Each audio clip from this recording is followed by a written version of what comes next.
भगवते वासुदेवाय श्रीशुकोवाच एकदा भुवनं राजन् जग्मुर्यदुकुमारकाः विहर्तुं ताम्बप्रद्युम्न चारुभानुगदादयः एकदा यदुकुमारकाः साम्बप्रद्युम्न चारुभानुगदादयः विहर्तुम् उपवनं जग्मुः एकदा ಒಮ್ಮೆ ರಾಜನೇ ಏಕದಾ ಒಮ್ಮೆ ಯದುಕುಮಾರಕಾಹ ಇದು ವಂಶದ ಬಾಲಕರೆಲ್ಲರೂ ಸಹ ಯಾರ್ಯಾರು ಸಾಂಬ ಗಣ್ಣ ಹೇಳಿದಂತೆ ಸಾಂಬ ಪದ್ಯಂನ ಚಾರುಭಾನು ಗದ ಇವರೆಲ್ಲರಿಂದ ಕೂಡಿದ ಯದುಕುಮಾರಕಾಹ ವಂಶದ ರಾಜಕುಮಾರರೆಲ್ಲರೂ ಸಹ ವಿಹಾರಕ್ಕೋಸ್ಕರ ಉಪವನ ಒಂದು ಉಪವನಕ್ಕೆ ಉದ್ಯಾನವನಕ್ಕೆ ಹೊರಟು. ಇಂದಿನ ಸಾಂಬ ಪದ್ಯಂನ ಚಾರುಭಾನುಗದ ಇವರೆಲ್ಲ ದೇಶದ ಉದ್ಯಾನಕ್ಕೆ ಕ್ರೀಡಿತ್ವಾ ಶುಚಿರಂ ತತ್ರ ರುಚಿನ್ವಂತಃ ಸುಪಾಸಿತಾಃ ಜಲಂ ನಿರುದಕೆ ಕೂಪೆ ಗದುಷುಃ ಸತ್ವಮದ್ಭುತಂ ತತ್ರ ಶುಚಿರಂ ಕ್ರೀಡಿತ್ವಾ ಸುಪಾಸಿತಾಃ ಜಲಂ ಚಿನ್ವಂತಃ ನಿರುದಕೆ ಕೂಪೆ ಅದ್ಭುತಂ ಸತ್ವಂ ದದೃಶುಃ. ತತ್ರ ಆ ಉದ್ಯಾನವನದಲ್ಲಿ ಶುಚಿರಂ ಕ್ರೀಡಿತ್ವಾ ಬಹಳ ಹೊತ್ತಿನವರೆಗೂ ಸಹ ವಿಹಾರ ಮಾಡ್ತಾ ಆಟ ಆಡ್ತಾ ವಿಪಾಸಿತಾಹ ಬಾಯಾರಿದವರಾಗಿ ಈ ಜಲಂಬಿಡಿನಂತಹ ನೀರನ್ನು ಹುಡುಕ್ತಾ ಹೋದಾಗ ನಿರುತಕ್ಕೆ ಕೂಪೆ ನೀರೇ ಇಲ್ಲದೆ ಇರುವಂತಹ ಒಂದು ಬಾವಿಯಲ್ಲಿ ಅದ್ಭುತಂ ಸತ್ವಂ ದದೃಶುಃ ಒಂದು ಅದ್ಭುತವಾದಂತಹ ಪ್ರಾಣಿಯನ್ನ ಅವರು ನೋಡಿದರು. ಆಟ ಆಡ್ತಾ ಆಡ್ತಾ ಸುತ್ತಾ ಹೋಯ್ತು, ಆಯಾಸಗೊಂಡ್ರು, ನೀರ್ ಬೇಕು ಅನ್ನಿಸ್ತು, ನೀರ್ ಹುಡುಕ್ತಾ ಹೋದ ಹಾಗೆ ಒಂದು ಬಾವಿ ಏನೋ ಕಳಿತು. ಆದ್ರೆ ಆ ಬಾವಿಯಲ್ಲಿ ನೀರು ಇರಲಿಲ್ಲ. ಆದ್ರೆ ಆ ನೀರಿಲ್ಲದೆ ಇರುವಂತಹ ಬಾವಿಯಲ್ಲಿ ಒಂದು ಅದ್ಭುತವಾದಂತಹ ಪ್ರಾಣಿಯನ್ನ ನೋಡಿದ್ರು. ಯಾವುದು? ಕೃಕಲಾಸಂ ಗಿರಿನಿಭಂ ವೀಕ್ಷ್ಯ ವಿಸ್ಮಿತಮಾನಸಾಃ ತಸ್ಯ ಚೋದ್ಧರಣೆ ಯತ್ನಂ ಚಕ್ರುಸ್ತೆ ಕೃಪಯಾನ್ವಿತಾಃ. ಗಿರಿನಿಭಂ ಕೃಕಲಾಸಂ ವೀಕ್ಷ್ಯ ವಿಸ್ಮಿತಮಾನಸಾಃ ಕೃಪಯಾನ್ವಿತಾಃ ತೇ ತಸ್ಯ ಚ ಉದ್ಧರಣೆ ಯತ್ನಂ ಚಕ್ರುಃ. ಗಿರಿನಿಭಂ ಒಂದು ದೊಡ್ಡ ಪರ್ವತವೋ ಎನ್ನುವ ರೀತಿಯಲ್ಲಿ, ಅದಕ್ಕೆ ಸದೃಶವಾದ ರೀತಿಯಲ್ಲಿ ಅಂದ್ರೆ ತುಂಬಾ ದೊಡ್ಡದಾದಂತಹ ಕೃಕಲಾಸಂ. ಕೃಕಲಾಸ ಅಂದ್ರೆ ಓದಕ್ಕೆ ಅಂತ ಭಾವಿಸ್ತೇನೆ. ಹಳ್ಳಿಯ ಜಾತೆ ತುಂಬಾ ದೊಡ್ಡದು. ಅವ್ರು ಹೇಳ್ತಾರೆ ಒಂದು ಪರ್ವತದ ಅಷ್ಟು ದೊಡ್ಡದಾಗಿ ಬರ್ತದೆ. ಅಂತಹ ಅದನ್ನ ವೀಕ್ಷ ನೋಡಿ ವಿಸ್ಮಿತಮಾನಸಾಹ ಆಶ್ಚರ್ಯಗೊಂಡ ಮನಸ್ಸುಳ್ಳವರಾಗೆ ಮತ್ತೆ ಅದು ಅಲ್ಪಿಟ್ಟಿದೆಯಲ್ಲ ಅಯ್ಯೋ ಅನ್ನಿಸ್ತು. ಕೃಪಯಾನ್ವಿತಾಹ ದಯೆಯಿಂದ ಕೂಡಿದವರಾಗಿ ಅವರು ತಸ್ಯ ಉದ್ಧರಣೆ ಅದನ್ನ ಅಲ್ಲಿಂದ ಮೇಲೆತ್ತಬೇಕು ಅಂತ ಯತ್ನ ಚಕ್ರವು ಪ್ರಯತ್ನ ಮಾಡಿದರು. ದೊಡ್ಡ ಪರ್ವತದಷ್ಟು ದೊಡ್ಡವಾದಂತಹ ಒಂದು ಓಟಿಕ್ಯಾತ ಅದನ್ನು ನೋಡಿ ಬಹಳ ಆಶ್ಚರ್ಯವಾಯಿತು. ಇಷ್ಟು ದೊಡ್ಡದಲ್ಲಾದ್ರೂ ಇರ್ತೀಯ ಅಂತ ಆಶ್ಚರ್ಯವಾಯಿತು. ಆದ್ರೂ ಪಾಪ ಆ ಪ್ರಾಣಿಯ ಬಗ್ಗೆ ಅಯ್ಯೋ ಅನ್ನಿಸ್ತು. ಅದನ್ನ ಅಲ್ಲಿಂದ ಎತ್ತಬೇಕು ಅಂತ ಎಲ್ಲರೂ ಪ್ರಯತ್ನ ಪಟ್ರು. ಹೇಗೆ ಪ್ರಯತ್ನ ಪಟ್ರು ಅಂದ್ರೆ ಚರ್ಮಜೈಃ ತಾಂತವೈಃ ಪಾಶೈಃ ಬದ್ಧ್ವಾ ಪತಿತಮರ್ಹತಾಃ ನಾಶಕ್ನುವನ್ ಸಮರ್ಥರ್ತುಂ ಕೃಷ್ಣಾಯ ಆಚಕ್ಷ್ಯುಃ ಉತ್ಸುಕಾಃ. ಚರ್ಮಜೈಃ ತಾಂತವೈಃ ಪಾಶೈಃ ಪತಿತಂ ಬದ್ಧ್ವಾ ಅರ್ಹತಾಃ ಸಮುದ್ಧರ್ತುಂ ನ ಅಶಕ್ನುವನ್ ಉತ್ಸುಕಾಃ ಕೃಷ್ಣಾಯ ಆಚಕ್ರುಃ. ಚರ್ಮಜೈಃ ತಾಂತವೈಃ ಪಾಶೈಃ. ಪಾಶ ಅಂದ್ರೆ ಹಗ್ಗ, ಅದು ಚರ್ಮದಿಂದ ನಿರ್ಮಿತವಾದಂತಹ ಪಾಶ. ಹಾಗೇನೆ ನೂಲಿನಿಂದ ತಂತುವಿನಿಂದ ನಿರ್ಮಿತವಾದಂತಹ ಪಾಶ. ಇವುಗಳಿಂದ ಪತಿತಂ ಬದ್ಧ್ವಾ ಬಿದ್ದಂತಹ ಪ್ರಾಣಿಯನ್ನ ಕಟ್ಟಿ ಅರ್ಹಕಾಹ ಆ ಹುಡುಗರು ಸಮುದ್ರತ್ವಂ ಅದನ್ನು ಎತ್ತಲು ನಾಶುಕ್ವನ್ ಸಮರ್ಥರಾಗಲೇ ಇಲ್ಲ. ತುಂಬಾ ಬಹಳ ಪ್ರಯತ್ನ ಪಟ್ರು. ಚರ್ಮದಿಂದ ಮಾಡಿದಂತಹ ಪಾಠಗಳು ಅಂದ್ರೆ ದಾರಗಳು, ಹಾಗೆ ನೂಲಿನಿಂದ ಗಟ್ಟಿಯಾದಂತಹ ನೂಲಿನಿಂದ ಮಾಡಿದಂತಹ ಹಗ್ಗಗಳಿಂದಲೂ ಆ ಬಿದ್ದಂತಹ ಪ್ರಾಣಿಯನ್ನ ಕಟ್ಟಲು. ಆದರೆ ಸಮುದ್ರತ್ವಂ ಎತ್ತೋದಕ್ಕೆ ಯಾರಿಗೂ ಸಹ ಆಗ್ಲಿಲ್ಲ. ಆಗ ಉತ್ಸುಕ ಬಹಳ ಕುತೂಹಲದಿಂದ ಅಂದ್ರೆ ಈ ಥರದ್ದು ಯಾವಾಗಲೂ ನೋಡಿರಲಿಲ್ಲ, ಬಹಳ ಆಶ್ಚರ್ಯಕರವಾದ ಭಾವದಿಂದ ಕೃಷ್ಣಾಯ ಆಚಕ್ಷ್ಯುಃ ಎಲ್ಲರೂ ಕೃಷ್ಣನ ಹತ್ತಿರ ಬಂದು ರೀತಿಯಾಗಿದೆ ಅಂತ ಎಲ್ಲ ವಿಷಯಗಳು ಅವನಿಗೆ ತಿಳಿಸಿದ್ರು. ಎಂತೆಂತಹ ಭಾರವಾದ ವಸ್ತುಗಳನ್ನ ತೆಗೆಯುವಂತಹ ಹಗ್ಗಗಳಿಂದ ಆ ಬಿದ್ದಂತಹ ಪ್ರಾಣಿಯನ್ನು ಕಟ್ಟಿದ್ರು ಸಹ ಅದನ್ನ ಎತ್ತಕ್ಕೆ ಆಗ್ಲಿಲ್ಲ. ಆಗ ಎಲ್ಲರೂ ಓಡಿ ಹೋಗಿ ಕೃಷ್ಣನ ಹತ್ರ ಈ ವಿಷಯವನ್ನ ತಿಳಿಸ್ಬೋದು. ತತ್ರಾಗತ್ಯ ಅರವಿಂದಾಕ್ಷ ಭಗವಾನ್ ವಿಶ್ವಭಾವನಃ ವೀಕ್ಷ್ಯ ಉದ್ಯಹಾರ ವಾಮೇನ ಸಂಖರೇಣ ವಿಶ್ವಭಾವನಃ ಅತ್ಯಂತಾಕ್ಷಃ ತತ್ರ ಆಗತ್ಯ ವೀಕ್ಷ್ಯ तं ವಾಮೇನ ಕರೇಣ ಲೀಲಯಾ ಉಜ್ಜಃ. ವಿಶ್ವಭಾವನಃ ಎಲ್ಲ ಕಡೆಯೂ ವ್ಯಾಪಿಸಿರುವಂತಹ ವಿಶ್ವವನ್ನೇ ಉದ್ಧರಿಸುವಂತಹ ಭಗವಾನ್ ಅರವಿಂದಾಕ್ಷ ಪರಮಾತ್ಮನಾದ ಕಮಲನಯನಾದಂತಹ ಕೃಷ್ಣನು ತತ್ರ ಆಗತ್ಯ ಭಾವಿಯಾಗ್ತಿರೋದು ವೀಕ್ಷ್ಯ ಅಂದ್ರೆ ತಂ ಆ ಪ್ರಾಣಿಯನ್ನ ವಾಮೇನ ಕರೇಣ ಎಡಗೈಯಿಂದ ಲೀಲೆಯ ಬಹಳ ಸುಲಭವಾಗಿ ಉಜ್ಜಹಾರ ಮೇಲೆ ವಿಶ್ವವನ್ನೇ ಉದ್ಧಾರ ಮಾಡುವಂತಹ ಸಾಮರ್ಥ್ಯ ಇರುವನು. ಅಂತಹ ಪರಮಾತ್ಮ ಅಲ್ಲಿಗೆ ಬಂದದನ್ನ ನೋಡಿ ತನ್ನ ಎಡಗೈಯಿಂದ ಅದನ್ನು ಬಹಳ ಸುಲಭವಾಗಿ ಎತ್ತಿಬಿಟ್ಟ. ಉತ್ತಮ ಶ್ಲೋಕ ಕರಾದೃಷ್ಟ ವಿಹಾಯ ಸದ್ಯ ತ್ರಿಕಲಾಸರೂಪಂ ಸಂತಪ್ತ ಚಾಮೇಕರ ಚಾರು ವರ್ಣ ಸ್ವರ್ಗದ್ಭುತಾಲಂಕರಣಾಂಬರಸ್ರತ್. ಉತ್ತಮ ಶ್ಲೋಕ ಕರಾದೃಷ್ಟ ಸಹ ಸದ್ಯ ತ್ರಿಕಲಾಸರೂಪಂ ಸಂತಪ್ತ ಚಾಮೇಕರ ಚಾರುವರ್ಣ ಸ್ವರ್ಗದ್ಭುತಾಲಂಕರಣಾಂಬರಸ್ರತ್.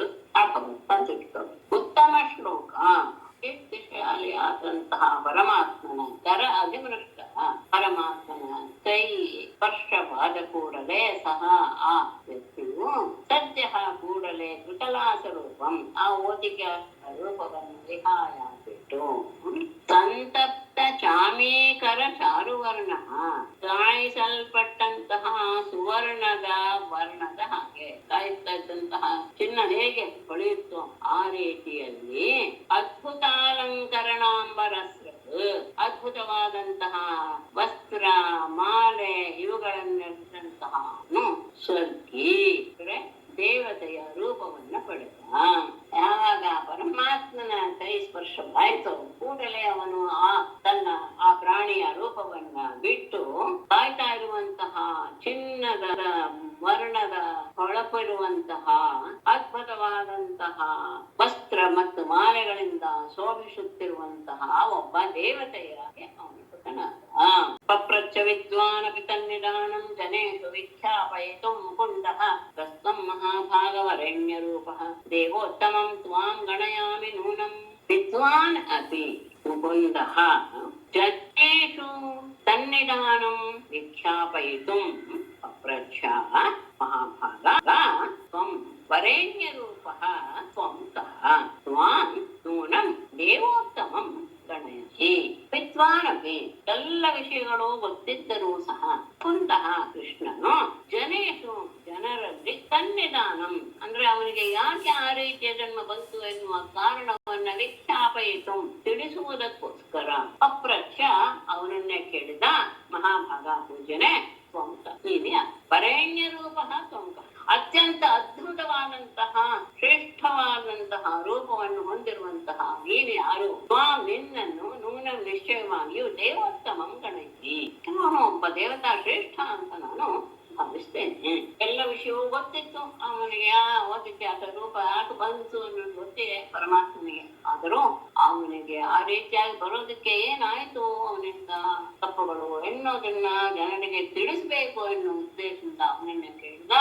ಇಂತಹ ಶ್ರೇಷ್ಠವಾದಂತಹ ರೂಪವಿರುವಂತಹ ನೀನು ಯಾರು? ನನಗೆ ನಿನ್ನ ಬಗ್ಗೆ ಅನ್ಸುತ್ತೆ ನೀನು ಅವನು ಒಬ್ಬ ಶ್ರೇಷ್ಠವಾದ ದೇವತೆಯನ್ನೇ ಇರಬೇಕು. ದಶಾಮಿ ಮಾಂ ವಾತಕಮೇನ ಕರ್ಮಣ ಸಂಸ್ಥಾಪಿತೋಸಿ ಅತದಃ ಸುಭದ್ರ ಆತ್ಮಾನಮಾಖ್ಯಾನಿ ವಿವಿತ್ಸತಾಂ ನೋ ಯನ್ಮನ್ಯಸೇನಃ ಕ್ಷಮಂ ಅತ್ರ ವಕ್ತುಂ.